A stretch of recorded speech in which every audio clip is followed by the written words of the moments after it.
Hey everyone, today I want to speak about Trump. He's come out with his latest amount of tariffs to say there's going to be 200% tariffs on pharmaceutical companies. Now, of course, it's got the Irish political establishment up in arms because of the massive amount of over 58 billion euros worth of exports that go across the Atlantic Ocean each and every year. Now, of course, in the first 3 months of this year, we've seen a massive increase in our GDP funded by the exports in advance of these tariffs that are looming from Trump. Now, Trump said that he wants to bring all these companies and manufacturing of these pharmaceutical American companies back onshore, away from foreign countries, and to start supporting the American industries. Now, this is important because we've seen Trump, for instance, having the Irish political establishment up in arms over these measures. But of course, trade is a competency of the European Union. It's not a competency of individual member states of the European Union, because part of receding of our sovereignty is given across many of these competencies to unelected bureaucrats. And of course, we know ourselves, von der Leyen is facing a vote of no confidence in the next day or so as well, and stood up in Strasbourg in the last couple of days, supported by her 26 commissioners. But wait for it, Simon Harris and his crack team are back on the case to stand up for the interests of Ireland. And he said that he has to start standing up for the interests of Ireland. And he said that the way forward is going to be something that is good for the European Union, good for the pharmaceutical companies, and good for the United States. And wait for it, he never said anything about Ireland or the indigenous industries in Ireland. We see more and more small businesses being forced to close because of the economic disaster and the policies that the government have been facilitating, all pushed forward by the European Union, which all benefits the big corporations to the cost of the people. And he said he wants to keep von der Leyen happy as well. And Simon Harris wants to keep von der Leyen happy. Of course, he's the assistant branch manager to Martin. Sovereignty is a backward looking idea. And he also said that he wants clarity around pharmaceutical companies because they're afraid of being sold out by Sefcovic in these trade talks with the United States.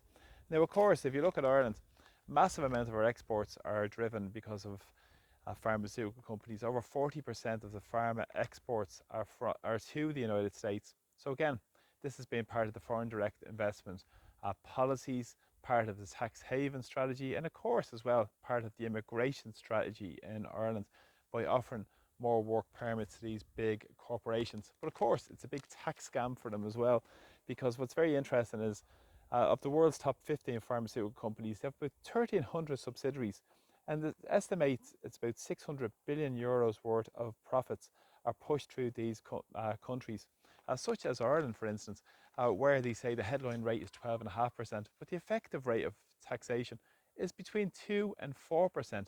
So even they don't even pay the 12.5% that they claim to have to pay. But again, this is part of the agenda being pursued by the Irish political establishment.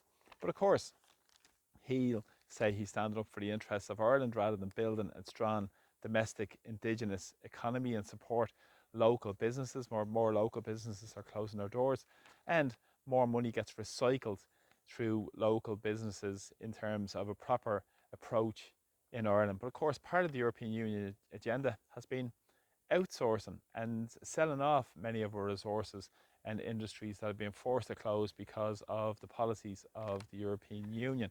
As I said, that benefits the big corporations to the expense of ordinary people, and especially now where it's taken more and more control, that's really supporting them at the behest of the big lobbyists across Europe. But the Irish government will say it's all about jobs. They'll say, oh, it's all about the jobs and the knock-on jobs in these economies. But what's really interesting is up to 60,000 people are employed across these pharmaceutical companies directly and indirectly. And of course, last year there was a record amount of work permits issued. Nearly 35,000 work permits were issued last year. And of course, this is part of the plan to bring highly skilled, inverted commas, of foreign labour into Ireland to benefit and boost the profits of these big corporations, the pharmaceutical and tech companies, med tech companies that are based in Ireland as well. And of course, this has a knock-on effect in terms of the rental supply, in terms of rental accommodation costs, and of course with house prices. We see many non-EU nationals, non-Irish nationals, buying a lot of properties, which again is inflating the property price market. In the last week, the house prices have gone up over 7%. Of course, fueled by speculation, but again, added on because of the immigration chaos as well, which benefits the real multinationals. And again, it pushes the foreign labour essentially to drive after foreign capital. And that's essentially how the system works and how it benefits really from the low end jobs in terms of the very low paid jobs in retail, hospitality as well. And again, where it's very poor conditions, poor wages. And as well, this benefits the big employers as well, because even those who come through the immigration protection system, the international protection system rather, benefit from that as well, because fundamentally what happens is that they are getting free accommodation, can really compete with Irish workers at lower costs. It's absolutely ludicrous. But again, this is pursued by the political establishment, and it won't be talked about by the opposition in any way, shape or form. So it's very important. Please keep sharing my videos. Support my work by buying me a coffee as well. I'm very grateful for people who continue to support it. Use your voice also to speak out, and please press subscribe so you'll be notified when my new videos are up. So thanks a lot for the support, and from Dublin today, Slán go fóill, take care, bye bye.